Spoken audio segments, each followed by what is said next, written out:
Hello everyone, welcome back. You're watching the Vintage Sewing Machine Garage here on YouTube.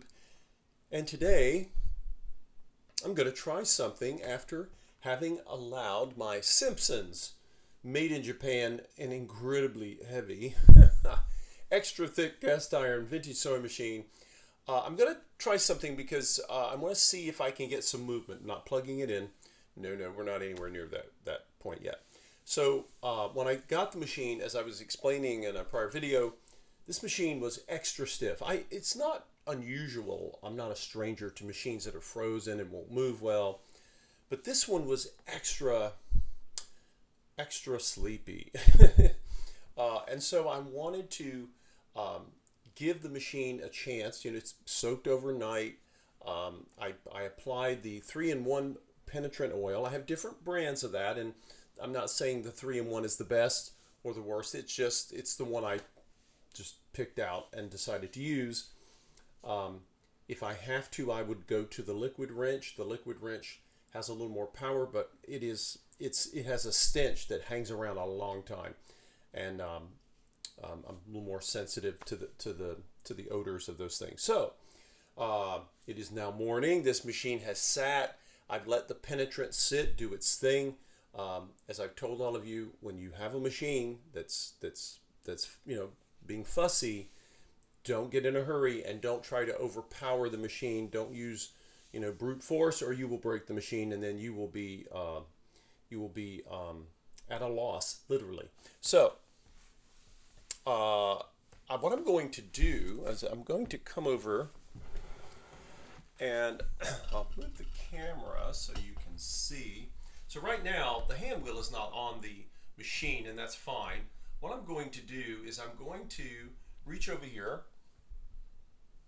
Just got my hand, and again, always turn it toward you. Right, they're unlike some of the white brand machines that were engineered to go away, rotate away from you. So I'm going to take this now. If your machine is still too stiff, you can maybe get a rag to try to get a grip there, or I could even put the hand wheel back on if I needed to, but I don't think I'm going to try it this way first, and we'll see. Okay, so this the hand wheel was moving slowly, and it was turning. The hand wheel was turning the needle bar up and down. That was about it. So I'm going to move and watch all of the mechanisms. Okay, we are getting movement here. Now, I wasn't looking at the undercarriage when I was watching the needles, so maybe all of this was moving. I don't know, but I can tell it's moving a little more smoothly. Is it ready to go? This machine is not awake yet, but it's been. I don't think it's in a deep sleep anymore. At least I'm just guessing. Maybe that's just trying to be optimistic and hopeful. So again, I'm getting movement there, which is great. Okay, so the thing that originally told me that this machine was very much asleep, of course, as you will recall, was were the knobs, which is usually the first way a machine is going to tell you, unless the needle bar itself is frozen, then it's even worse. Okay, so I'm going to take the machine, I'm going to pick it up and move it back, and we're going to test out. This is the first time I'm going to try to move any of the knobs or dials, however you want to call them. And let's take a look. Now, this is the stitch length. I'm going to turn it. Okay, it's turning. Now, when I first I wanted to turn this, and I couldn't get it to move. It was very, it was just frozen. It would resist me really hard, and I thought, oh no, not going to do that. This lovely plastic dial, it's in fantastic shape. We're not going to crack it. Okay, and sometimes what you have to do is do it gently if it was willing to turn, and then pay very close attention, because sometimes when you start to get a machine to wake up, it will wake up partially, meaning the dial will turn and then it might stop before without going through its full range. This has happened to me many times. In fact, it happened on my FOF Model 6 when I was trying to get the stitch length lever. It has a different lever, but when I was trying to move it, it would start to move as I woke it up a little bit. You could get some movement. I was like, okay, that's progress. But you still may find when you're turning something that it'll stop and you're like, hey, but it's meant to, again, it's waking up, it's trying to, so you have to be patient and then maybe go back with more penetrant, or maybe use a combination of penetrant and heat. Or sewing machine oil and heat for that matter. Okay, so it's still moving. In fact, I want to get this, let's get this up. I want to get this little rag pad out of there. I want to see if I can see the feed dogs moving at all when I'm turning this. So I can turn this back. I'm turning it back, and of course it stops at 4. It's meant to. You don't go any further on this particular model. All right, and I'm coming all the way to 0. Now, it does not move. I mean, it's still stiff, but it's moving in a way that I feel I can turn it without damaging the dial. If it were any more difficult to turn, I would still think, okay, I've still got work to do. Now, there's another portion of your machine that can get stuck, especially. I don't see it so much on the singers that have the lever that you raise up to go into reverse, but when you have the button behind the button is a piece of steel, and let's look right here. I want you to, in fact, let me zoom in. Might be a little easier for you guys to pick up. Watch the feed dogs, okay? When I push, and I've got, see if I can, I don't think I can get both in the picture. Anyway, I've got my thumb on the reverse button. I'm going to push it now. And when I do, watch the feed dogs and see if they move. Ah, okay. They did. When I first got this machine and I tried to push the reverse button in, it pushed in and wouldn't pop out, meaning it was sticking. It wasn't broken, thankfully. Again, I was testing it very cautiously. So now the reverse button seems to be working. Does that mean we're ready to sew? Nope. But again, we're going around and we're going to see what else might work or not. Now, one of the things that I am sure that may never have gotten used was this feed dog lowering. It says here darn and sew. So you push this for sewing, and then you push this darning when you want to lower the feed dogs. And when I push it, oh, it actually moved. Okay. Now let's see. Yep, it actually worked. This surprised me, guys, because really, and then when I want to go back to sewing, uh-oh. Now, these buttons should go up and down, okay? So remember, see, I got too confident, and I'm basically telling you, don't do that to yourself. Don't get too confident, because what happens is this piece, I sprayed penetrant oil in here. This, of course, is I call it the plunger, or you can see it's still very sticky, okay? At least it's moving, it's unlocked. So when I push it, right, and then when it's locked out, then we are ready for sewing, okay? And let's see here. I'm gonna have to check and see if my feed dogs. I'm wondering if this mechanism that's for lowering the feed dogs, if it's not working fully, then it can cause problems with making. You want to make sure that your feed dogs are coming up high enough to grab your fabric. Okay. All right. So what else do we have here? As I mentioned last time, typically, unless it's damaged, your tension assembly dial normally will turn. Now it can also be stiff, in part because there is a metal mounting thumb screw or nut that goes on here, and it has a threaded shaft that it turns on. It may need tension. I don't know yet. Okay, what does this little knob. This one is, of course, it tells us here, right there, right? It says needle position.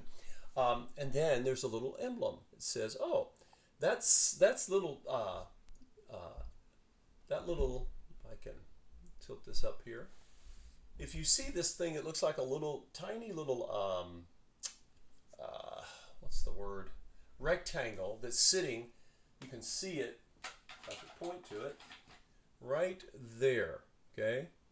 It's sitting to the left of this symbol. And that is, of course, the symbol for buttonhole. So that's another indicator that I'm going to have to pay attention to because I don't have the manual for this machine. So if any of you have this machine, let me know. Maybe we can set up a time you can teach me how to set the buttonholer. So what do I want to do here? The other thing to show you is you'll see a hole here and you'll see over here. Well, you can't really see it that well. There's one right here. And these holes are for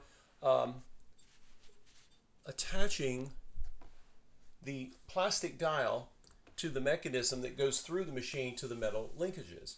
And so it's actually designed to come off if you need to. But let's try this. Let's try turning to the left. Okay, it turned. Let's come back and to the center, and we'll turn to the right. Okay, so I could feel, it feels like it's moving. I'm not confident that this machine is, I'm not just going to squirt some oil in it and, do some test stitching and offer it to someone. It's still not there. It's moving around slow, like maybe you do when you get out of bed in the morning, but it's not ready to run any races. Okay, what do we have over here? We have zigzag width. You could tell. I could tell by the symbols here. Now you have what is presumably the widest zigzag, right? And then it starts to narrow, and then you get to the center, which is a red dot. And the red dot may be, I'm not really sure why the red dot is there. I do see, of course, another of those symbols I was mentioning to you all that sits to the left of this row here, which is a very narrow zigzag, and it sits right there. And I believe that's the setting that it's basically telling you that's what you want if you're going to do buttonholes. So far that's what I figured out with the buttonholes. Now this, oh wow, this is not wanting, now this is interesting. It will move all the way over to here, okay? Not sure why it comes way down here, because that's our widest. And then, but once I get towards the red dot, it stops and it doesn't want to go to the left. What does that mean? Either I have partially woken up the machine, if you have this machine or a machine like this, and you think, well, hey, it's moving partially. Does that mean I'm almost there? Can I force it? No, do not do that. Because it could be one of two things. Either the machine is still needing more time or more lubrication or more assistance to get the other part moving. Again, you can see my FOF Model 6 attempts to get it loose, and that's partly what was happening. But then we have this device here, and I don't know if this one has a purpose. And my first thought is maybe it's something that uses, is it a locking mechanism, right? Because we know machines from this era often will allow you to make a setting and then you can lock it in place so it doesn't come out of where you put it while you're sewing. But now this wants to turn, right? Do you pull it? It flexes. Do you pull it? Do you push it? Well, it's already pushed against the machine, and it moves, and that's about it, right? So it's not wanting to go any further. Now it could be if you're ever in this position with any sewing machine, whether it's something like this or another one, if something doesn't move, there's usually one of two basic reasons. Either it's stuck, like this machine is seriously stuck, and it could also be the case here, that if you don't have the manual, you may not know how it moves. And people have broken their sewing machines before because, well, they think it moves one way, and they force it and they break it, and they realize later, oh, it was never meant to move that way. What it was meant to do was something else. So again, this is where having manuals, or maybe if you can find someone on the internet that can share that information with you. So again, this has a purpose. I have made an extensive. This is moving. I can feel its tension. Watch when I push up and let go. So that's spring loaded. What does that tell me? Well, maybe I need to get in here and start looking above. Remember, I've shown all of you many times that when you're trying to understand how something works on the front of your machine, because when you turn the dial or you turn this knob, you'll see pieces behind it moving. And that tells you what you need to address, because the issues that you find in a sewing machine are often, the frozen parts are actually typically behind here. The knob is a cover, right? It's usually not the knob itself that is bound up in some way, although, So some knobs pull out or push. These do not. I can't tell that it does. Okay, so notice when I move this, I'll give you guys a little bit of zoom here, it might help. Let's see here. I'm trying to get it all in the right picture. Okay, so this moves this way, and when it does, notice this here looks like. I was going to say maybe it's a cam follower of some sort, but I'm not sure. This, by the way, is a cam. The decorative cams this machine uses, they're not placed horizontally. They're placed vertically on the front. So it was some engineer was being clever, and maybe it works great. I don't know. But notice this is spring loaded. We know that, right? And it moves. So this has something to do with decorative stitch cams, and it could be. I wonder if I remove the cam, which was easy to do. If you try to remove a cam ever and it doesn't want to come out, yeah, it could be some old oil. This has got oil in there. Someone oiled it, but be careful, because sometimes to get a cam to go in and to come out, you have to touch something. You have to move a lever. So this thing here, this follower, is still touching. Okay, this is touching the base that the cam goes on. I was just doing that to experiment. Was it the cam that was, basically causing the machine to, causing this lever not to move? Or maybe this lever doesn't move. Maybe it's in the place it's supposed to be. So again, as I do this, I'm having all of you sort of watch me and follow along with me, because that little door is important. It holds that cam in place, or helps to. Okay, so there we go. So we have progress, everyone.